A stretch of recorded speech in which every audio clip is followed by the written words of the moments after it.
Hello, everyone. It's Melissa. Hello, everyone. It's Melissa with Gilda's Club Grand Rapids, and it's great to be together again today. I hope we find you well and enjoying your spring and somewhat summer already. And we want you to know that Gilda's Club is open and we are holding groups virtually and in person. If you're interested in joining us in the clubhouse, please give us a call at 453-8300 or look on our website, gildasclubgr.org. If you're new to a cancer or grief journey, we would love to get you connected. You can use that same website or phone number and just ask for one of the program staff, and we'd love to chat with you. So today we have a great conversation about somatic movement therapy. We have a great program set up for you. If you have a question for our guest today, or if you have a comment that you want to make, please just let us know right in the comments during the program, and then we will feed those questions to our guest and hopefully be able to get those answered. If at the end you'd like to connect with our guest, we will post her information right in our Facebook, and then you'll be able to find that. And this will live, it's being recorded, so this will live in our YouTube and on our website for, well, forever, the way it does in the internet. So you can watch it again and look it up again if you're interested. And if you like this program, give us a thumbs up or share it with someone who you think might really enjoy this information. So, well, our guest is Angie Yetzky, and we're so excited to have her. I've met her previously. She's come to Gilda's Club and done a workshop with us, and I found it very moving. And so we just thought it would just be a great idea to share this with the wider audience. She is what she calls a somatic movement educator and therapist, and she uses movement and body awareness to help people recognize the importance of the body and emotional health, which we talk about all the time. And she lives in Jenison, and she has a private practice with individuals, couples, and healthcare communities in the greater Grand Rapids area and the Holland area. So great to have you with us, Angie. Welcome. Hi, Melissa. Thanks for having me. I've been looking forward to this. Yeah, me too. And so appreciate you taking your time out and donating that to Gilda's Club and helping get this really important conversation started here. And just this method of healing and getting to know yourself to our community. Really, it's really great. Absolutely. So why don't you tell us a little bit about yourself or a little bit more, I said a little bit, and how you came to somatic movement therapy? Sure. So I have always been a mover. I've been a dancer. I taught dance for many years. And during the time I was teaching dance, I went back and got certified as a movement analyst, and then went back again for the somatic movement therapy. And so I think what happened was I always cared about movement in terms of expression and communication. And usually that found me on a stage or helping students be on the stage. And gradually, through my own life experiences, I started caring more about movement for emotional health and how we move to relate to other people, how we move to communicate with other people, how we express emotion, how we store emotion in the body. Okay. Maybe some of the listeners have heard that we store emotion in our body. So then the question becomes, how do we let that out? How do we let it go? You know, where does emotion or trauma store itself and then maybe manifest in illness or injury? Yeah. Or if we do find ourselves on a journey of illness or injury, how can we use movement to promote self-healing in the psyche, so that we're going through that journey with a clearer head and a softer heart and better relationships. So that was my journey. I myself am a cancer survivor. I had breast cancer back in 2017. I went through a double mastectomy and reconstruction over that next year. It was a big surgery. Yeah. It was a second bout with DCIS, which is the stage 0 breast cancer. But when it comes back again, then you got to do something a little bit more drastic in my case. And I found myself, after I went through that, I would tell people I feel numb from neck on down. And I was always doing this gesture, this feels very familiar when I do this right now. Yeah. And, the irony is when you have a mastectomy, you are numb in that region of your body, but you shouldn't be numb throughout your whole body. And it was especially ironic because here I was teaching dance to college dance majors, and I'm talking about the feeling body and expressing and communicating, but I had so much trouble accessing it myself. And I started to realize, the body is how we feel. We can think and talk about our emotions all day, but the truth is they begin in the body. Yeah. Right. Yeah. And they move through the body. They move through the body. I always love to think about the word emotion. It's emotion. That it has movement in that word. Right. And that many beliefs are that our emotions should flow like water. They should, have that movement to it. And so often we hold and it gets, sort of stuck in that body, in our bodies, and then, or cut off. And often when we cut ourselves off from our body, that it's cutting ourselves off from emotion also. But some people are like, I don't want to feel sad, or I don't want to feel anger. But what happens is you cut it off from all accessing even the joy and the deep relationships too. Yeah. Exactly. So in my world, I talk about flow. And so there's free flow and bound flow. And neither one is positive or negative. So we need bound flow. For example, if you're going to put in a contact lens, you want to be very precise and careful. But free flow is the opposite, where you're on the inner tube on the lazy river at the amusement park. And so we strive for a place where we can find both, where we can balance both. But when we find only bound flow in the body, when there are those places of stuckness, often it's because we don't want to slow down and feel, because feeling can be daunting. So I think about the cancer journey, and it's balancing so many things. It's balancing appointments and getting the right food and eating well, sleeping well, all these things that our minds are in overload.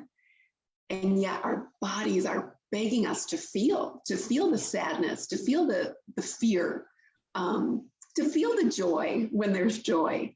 But sometimes that sounds so scary, and we get stuck in this place and we say, I'm just going to think.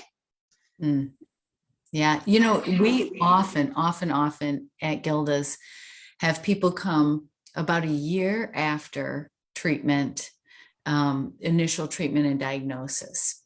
And they have been in their heads organizing, going to appointments, one thing. And so then they've been sort of just focused on that piece. And all of a sudden their body and their emotions start to speak with them. And they say, I don't understand why I'm so emotional now. It's a year out. But what I see happen is they shift from this very heady organizing, next appointment, next thing, next treatment, to actually sinking in and feeling what has happened over the past year and processing that. Right. It's survival mode. I think that's what our bodies and minds do.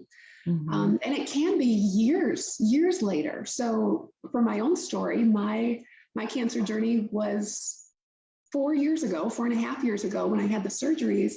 But it wasn't until 2 years ago that I started developing all of this shoulder pain and limited arm mobility. And I thought, well, yes, it would make sense that it's surgery related. You know, they do a lot with scar tissue, and you know, there was some messing up in that shoulder, so maybe it's late. But I also know that the last 2 years of my life have been pretty tumultuous, and so I think, well, what was I holding on to during the cancer portion, that then when all of the rest of this came, this part of my body was already a little bit vulnerable, that by not allowing myself to feel what I needed to feel, everything kind of settled in there.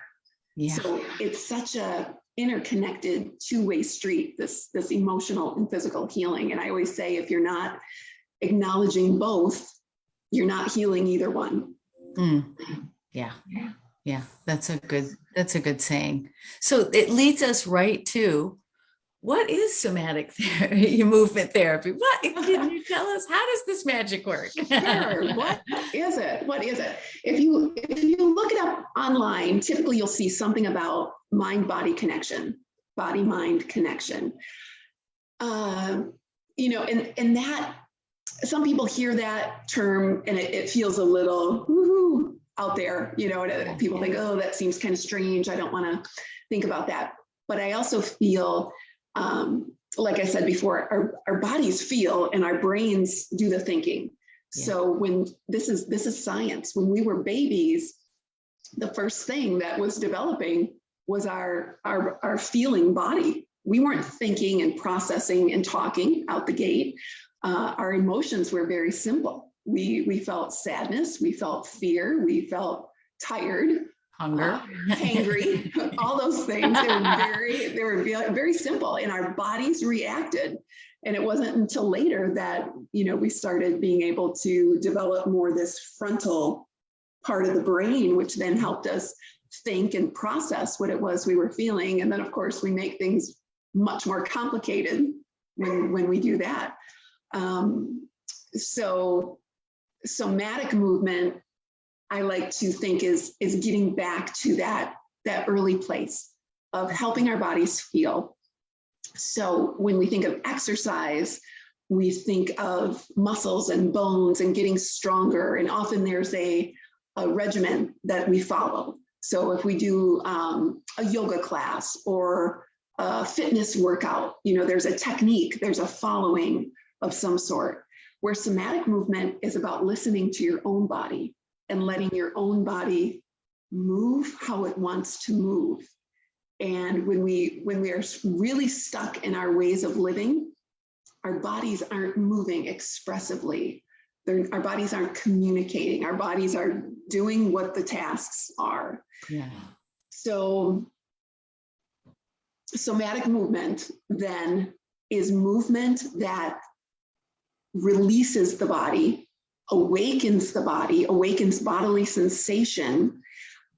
It's gentle, it's life-giving, it's listening to how your body moves as opposed to following a routine of sorts. So that's how I describe it. So for when I work with people, often we're lying on the floor to start, and we're doing some mental imagery about little body inventory is how I refer to it. So like mindfulness, like a body scan. Sure. A body scan. So sensing our feet, sensing our fingers, sensing our shoulders, moving places in the body that maybe we're not typically moving, trying to notice more.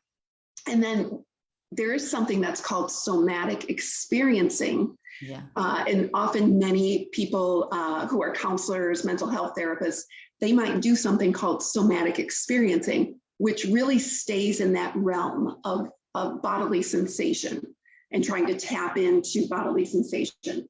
Somatic movement therapy emphasizes the movement portion. So usually when we're done on the floor, we're moving. I'm bringing you up to standing. I'm having you walk through the space. Because I am a dancer, there's a little bit of dance in there, but I'm careful not to scare people with that. Yeah. So often I will have people say, well, I'm not a dancer, or I have no rhythm.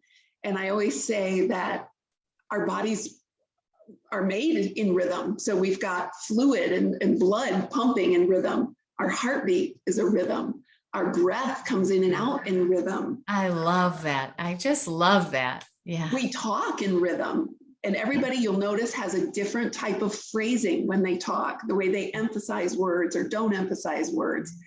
We relate to other people in rhythm. You know, if you think about the people you know, we're all a little different, and that's rhythm.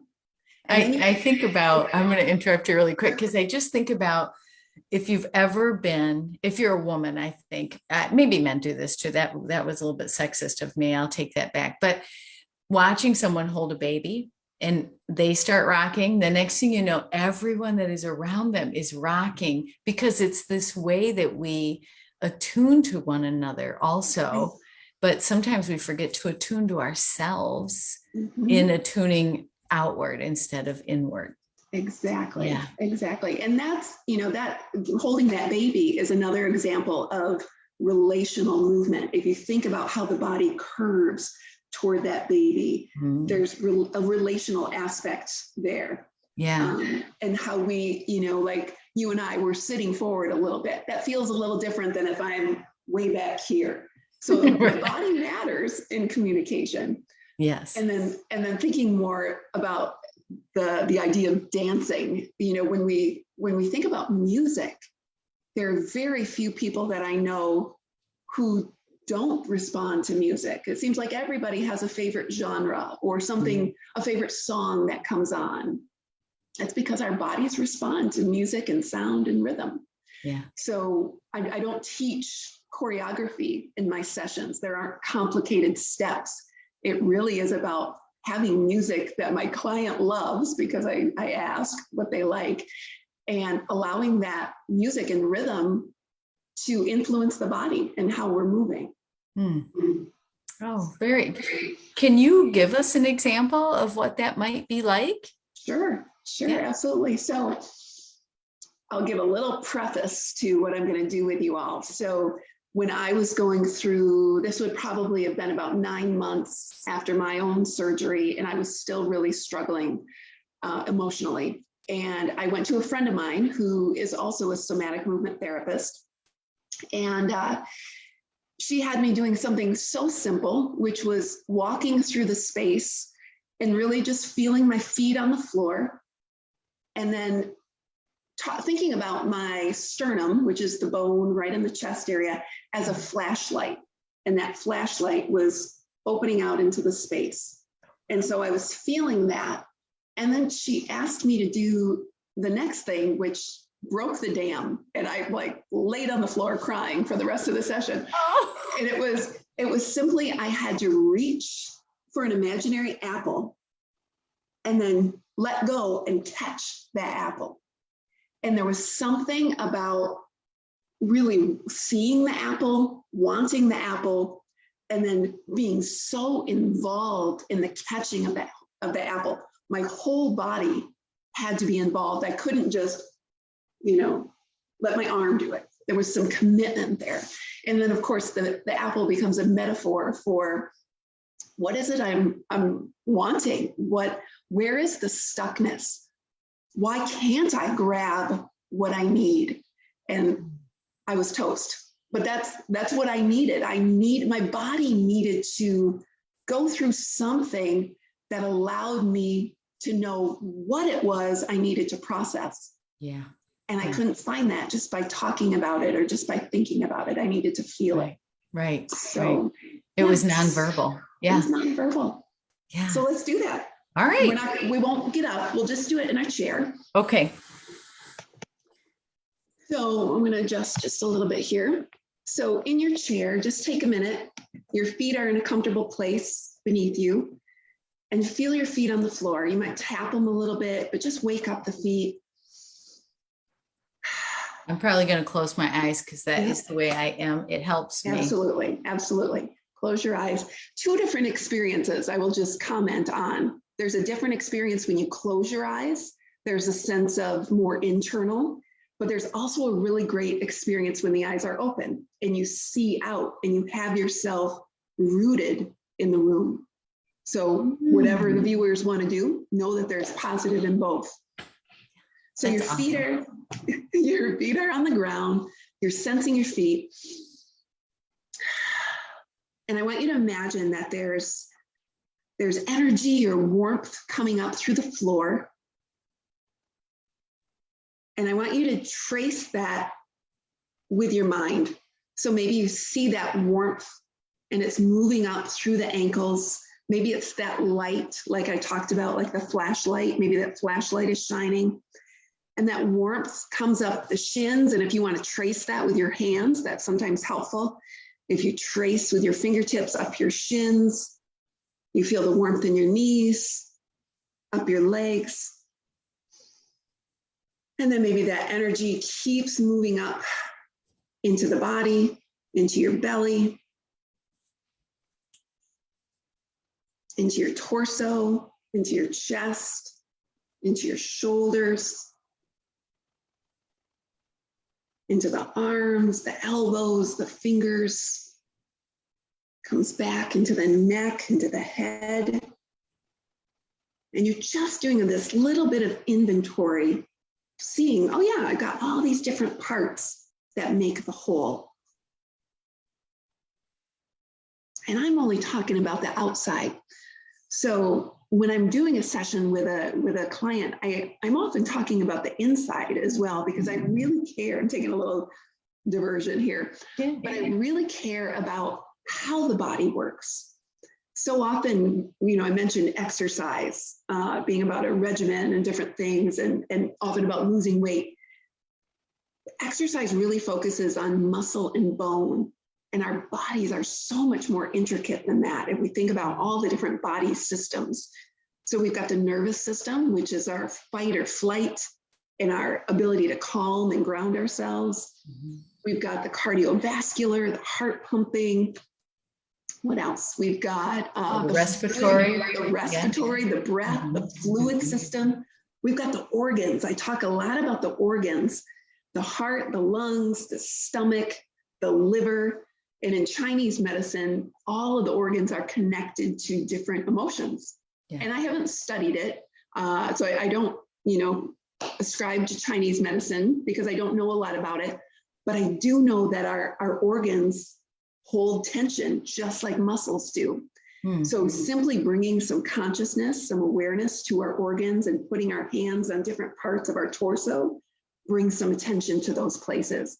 That bound flow that I talked about, simply by moving, initiating with the organs in different places, releases some of that bound flow. Mm-hmm. So we're going, did you have a question or? Well, I was just going to say, I'll say it later. Go ahead. Okay. Yep. All right. So back to that body inventory. We went through the whole body. We're feeling that, just that wakening up, that sensation in different places. And then we're going to think about the breath. So a lot of different practices talk about breath work. I like to simply think about whole body breath. We know that we have millions of cells in our body and that our cells take oxygen.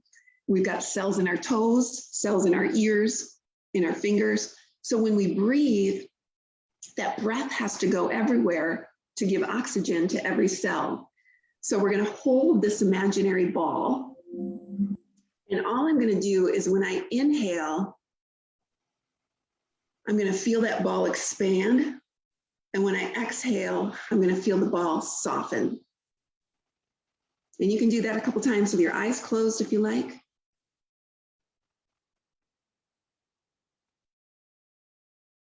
And you can experience that breathing ball in different planes. So right now I'm going side to side, but I could also feel it up and down. I could feel, you can see my hand going down. I could feel down to my toes and up through my head.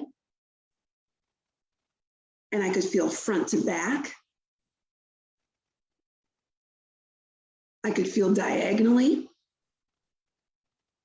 So in other words, the body is three-dimensional, different than a painting, which is two-dimensional on the wall. The body is like a sculpture, expanding in every direction. So that alone, that little bit of full body breath, hopefully gave you a little bit more sense of calming and grounding, a little rootedness in your feet, perhaps.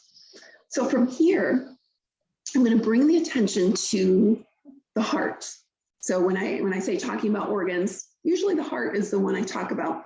If you have a pillow nearby, grab a pillow. Melissa loves the pillow. I'll tell that story later. So whatever size pillow, doesn't matter. All we're doing is I'm going to give a little pressure through the pillow. So I'm still focusing on that full body breath. But now I've got a little bit of a softness against me. And whether that feels like a boundary, a protection, a cocoon. And I apologize, my dog is not happy. Wants to be part of the program. I know. It's all good. I know. So feeling that expansion, I'm going to let him out of the, can I do that a minute? Sure. Yeah. Let him out. I'll tell the story. You tell the story. I'm just going to tell the story of, when Angie came to our breast group, there was a lot going on that night for me. And it was the first time we were in person, and she did this exercise with us. And I sat down and we put the pillow on and she started music. She did this introduction and we leaned forward and I just started crying. And I wasn't expecting to. Here I was, the leader of the group, the facilitator. And I was like, oh, wow, I have a lot going on. So it was, my body was just ready for the invitation, ready for the moment. I had to make a decision in that moment because it wasn't my time. And so I was able to recognize it and honor it and put it in my back pocket for a second so I could take care of it later. But it was just this great moment of just opening. And it was just such a simple invitation. It was just so beautiful. Yeah. And there were so many components, I think, that led to that emotional response. I think the pressure of this pillow, I think the music, I remember beautiful music playing, just really soft and slow. But also the slowness. There's something so profound about slowing down so that our bodies have a chance to feel and experience.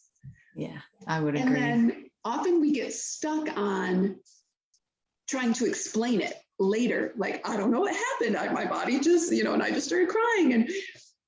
And that's where I say the mind and the talking, those are secondary. And that's us trying to explain what the body doesn't need explaining. Yeah. The body just gets to feel and do its thing, and we can let it. So back to here. My dog is just going to join us now. All right. Hello. All right. So I'm feeling this like a cocoon, little protection here. And just like Melissa described, just on your own, you're just going to round over towards your knees. And then you'll just come back up to vertical sitting. And you can take that at your own time. You can do it a couple times. You might go to the right or the left. And this one I do like to do with the eyes closed. Up to you.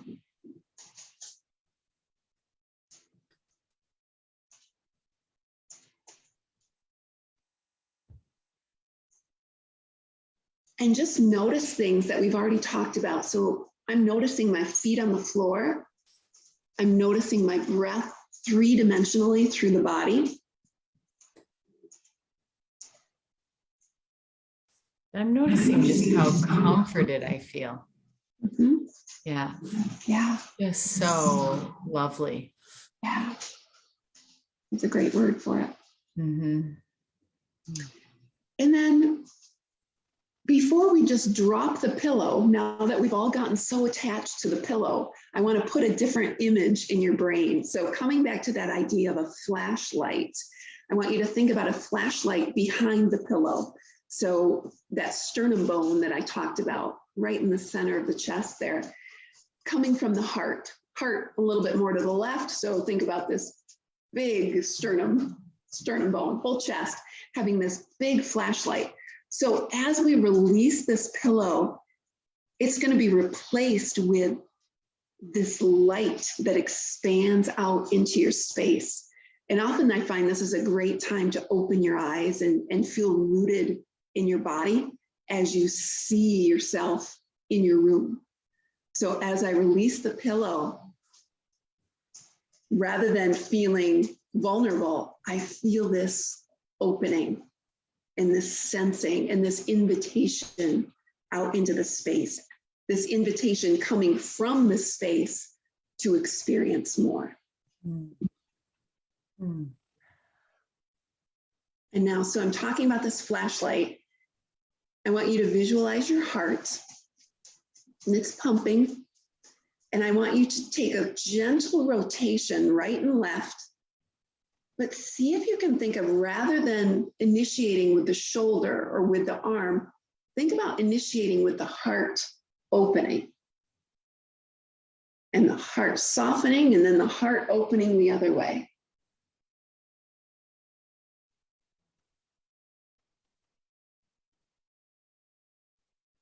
And we're going to bring the eyes in just a little bit more so that when you twist, you really see out.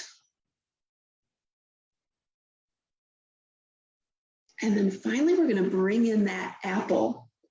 So I'm going to see as I reach, get my whole self in the camera, and my whole self has to want and commit to that apple. And I twist it, and my whole body commits to the catching. Mm.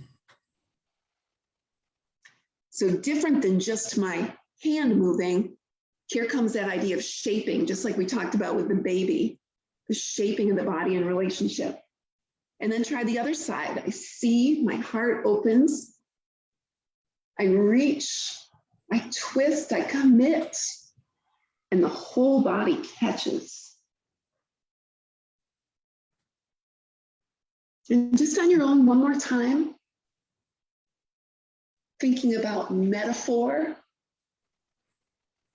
What is that apple to you? What is it that you want, that you need, that you're looking for? What is the stuckness that gets in the way? And maybe you don't know, but maybe this was an invitation for your body to give some clues. Oh, that's beautiful. Just feels so warm. Good, good. It's that flashlight. Yeah. That heart light. That yeah. Light. Yeah. I love it. Oh, that's beautiful, Angie. Thank you. You're welcome. You're welcome. Yeah. One thing I find, it's kind of a newer venture in this work. I don't even know of other somatic therapists who do it, is working with couples. So I think when you're on that cancer journey, those who are in coupleships and marriages and partnerships, it can be complicated. You're doing all this health work for yourself, but you should bring your partner in and on decision making. And then maybe the partner's trying to comfort you, doesn't know how. There's so many layers of complication. And so, here again, movement takes away the need for explaining, for talking about the past. Movement is all about the present. So when I work with couples, it's slow dancing. Mm-hmm. It's that, junior high at the dance sway. There's nothing more complicated than that. It's eye contact, it's seeing each other, it's being seen, and the body having to navigate how to lead and follow and give and receive, and how to bring some joy and fun back to the partnership. Oh, that's beautiful. Yeah. Oh, well, thank you so much for sharing this. You're welcome. I just again feel like we just dipped into the wealth of information and wisdom here, which, our bodies are wise. yeah, so there's much to learn and delve into. And I feel so like grounded at the moment, almost having trouble talking now. So yeah, so that is just really beautiful. And again, I will say that if you're interested in what Angie has to offer and talking with her more about this and exploring that, we'll list her contact information for all of you. And so you can reach out to her directly. And if you can't find that, you can always just call us and we'll help you get connected with Angie. And yeah, that just is so lovely. And so just even that small, you know, I mean, what do we spend 5 minutes of deepening in and listening, that it's, and movement, just so organic. So yeah, thank you so much, Angie, for sharing that with us. My pleasure. Thanks for having me. Yeah. So again, if you're new to Gilda's Club or to a cancer or grief journey and you'd like more information about our free support program, you can get a hold of us at 453-8300 or gildasclubgr.org. We do have in-person and virtual programs going right now. And if you have been in our groups and maybe you want to get reconnected, you can give us a call or let us know through email. We do have a Gilda Radner birthday party coming up at the end of June. So look on our website for that. That's pretty exciting. And we have some other workshops that are happening in the clubhouse and virtually. So keep attuned to that. And I think that's really all I have right now. Again, Angie, just so appreciative of your time and expertise and invitation to deepen into our healing, our knowing, our connection, our relationship with ourselves and our body. So thank you so much for that. Absolutely. Yeah. So I guess that's all for now. We look forward. Next week, we have Ruth coming to us from, I think, either Vegas or Chicago, and we're going to be talking about improv and the healing power of improv. So stay tuned for that. That's actually next week. We're going to have 2 in a row this cycle of 2 weeks. Other than that, we hope to see you around the clubhouse. Be well, take care, and get outside. And we'll see you soon. Take care, everyone. Bye.